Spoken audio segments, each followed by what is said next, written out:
C'est Max, une nouvelle vidéo et nouveau débrief. Aujourd'hui, débrief de ce Portugal-France, c'est parti.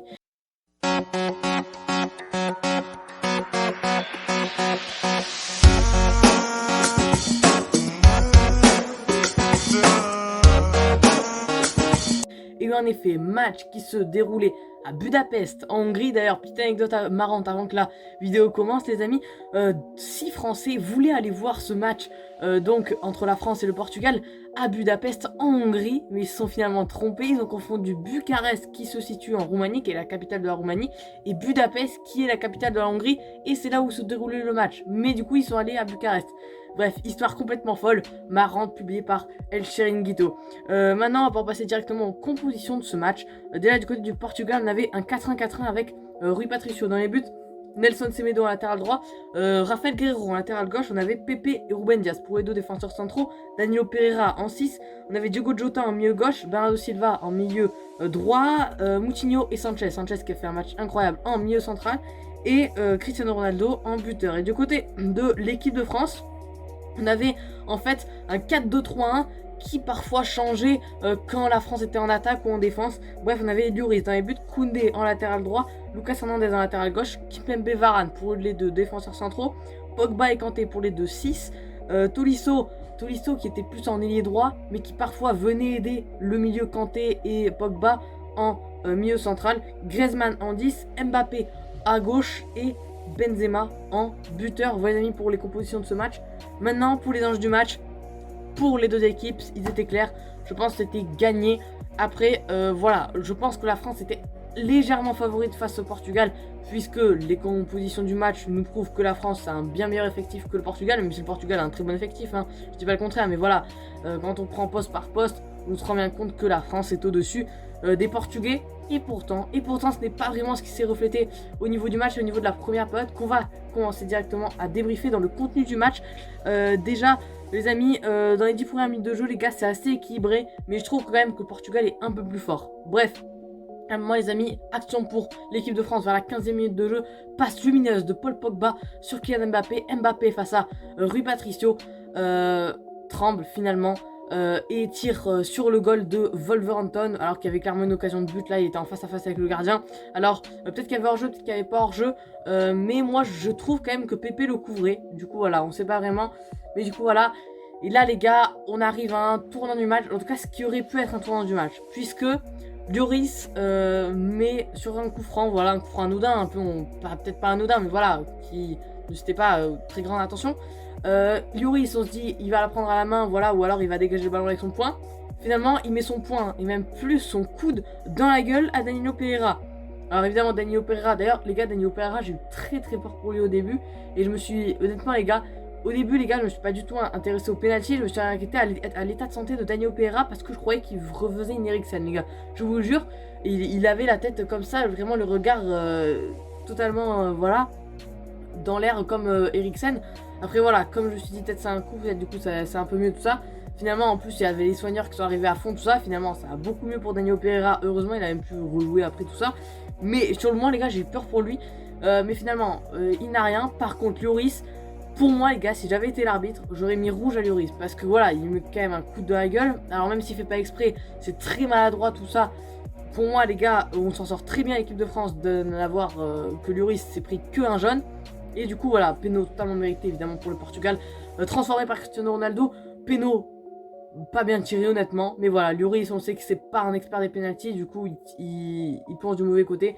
Et ça fait un 0 pour le Portugal. Cristiano Ronaldo qui marque son premier but contre l'équipe de France après 7 matchs contre les Bleus.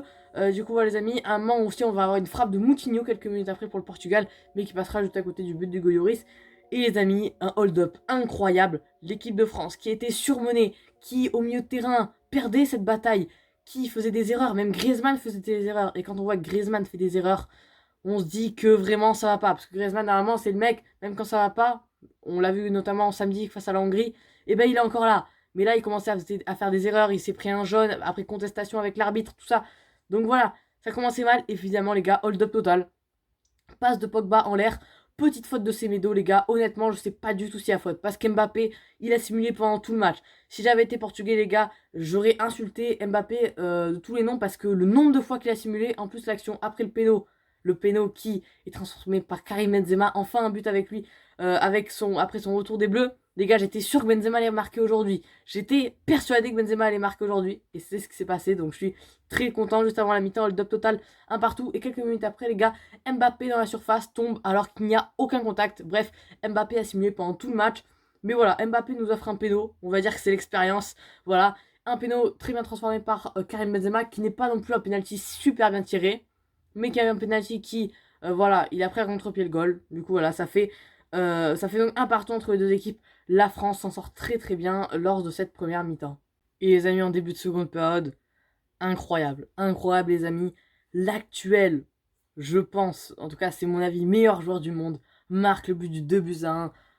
Passe lumineuse de Paul Pogba sur Karim Benzema. Frappe de Benzema qui touche le poteau et qui rentre. Ça fait 2-1 pour l'équipe de France.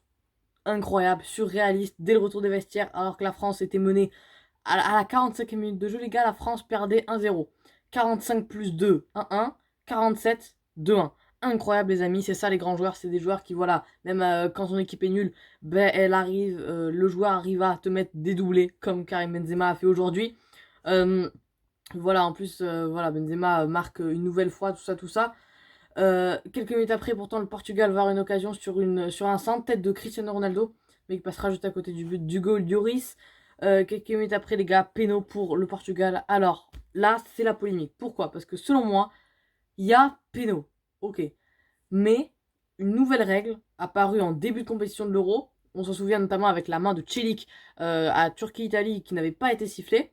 On s'en souvient et l'arbitre n'avait pas sifflé les mains et les compteurs avaient expliqué la raison. Il y a une nouvelle règle, si la main est non intentionnelle en fait, ben l'arbitre ne siffle pas penalty. Là, la main de Koundé, elle est pas du tout intentionnelle, on le voit. Alors pourquoi il siffle péno et sur Çelik il siffle pas péno? Moi, ça me dérange pas que là il siffle péno, tu vois. Mais s'il avait sifflé péno sur Çelik, là, il siffle pas péno. Là, il siffle péno mais pas sur Çelik, donc ça n'a aucun sens. Bref, Ronaldo met le 2-2. Dommage, quelques minutes après, les gars, Pogba, frappe incroyable de Pogba, arrêt, ça revient sur Griezmann qui frappe, et finalement, arrêt encore de Rui Patricio qui, voilà, dégoûte la défense, l'attaque plutôt française. Quelques minutes après, les amis, frappe de Griezmann, encore une fois, mais qui passera juste à côté du but de Rui Patricio. Les amis, maintenant, on va passer au top et au flop de ce match. Déjà, dans les tops, je pense qu'on peut mettre évidemment Karim Benzema, doublé, rien à dire, très très bon. Dans l'autre top, les gars, j'aimerais mettre Pogba. Encore un beau match pour Pogba qui a été super fort. J'aimerais aussi mettre Rabiot, oui, parce que d'ailleurs, Digne est sorti sur blessure à un moment. Du coup, voilà, c'est pour ça que Rabiot l'a remplacé, qui a bien tenu son poste, un Rabiot en latéral gauche, très très bon. Mais je savais, parce que dans tous les cas, il est bon à tous les postes, Rabiot, on le sait. Il est très polyvalent. D'ailleurs, les gars, doublé de Benzema. Je vous l'avais dit, les gars, sur mon Insta, que Benzema allait mettre un doublé. Il m'a un doublé, les gars. Je suis l'homme le plus heureux du monde. Bref, du coup, Rabiot, les gars, je mets dans les tops parce qu'il a su s'adapter à un poste qu'il ne connaissait pas. Au niveau des tops, je mets également, évidemment, Cristiano Ronaldo qui a marqué un doublé.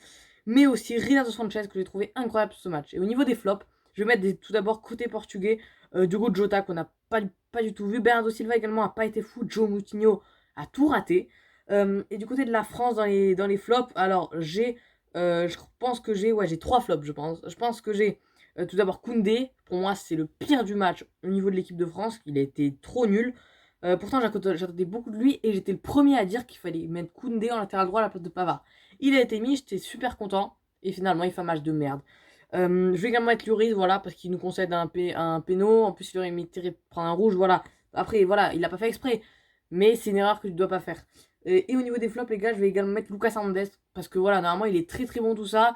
Là, il se prend un jaune. Et on l'a vu, il est directement sorti à la mi-temps. Parce qu'en première mi-temps, il était pas du tout bon.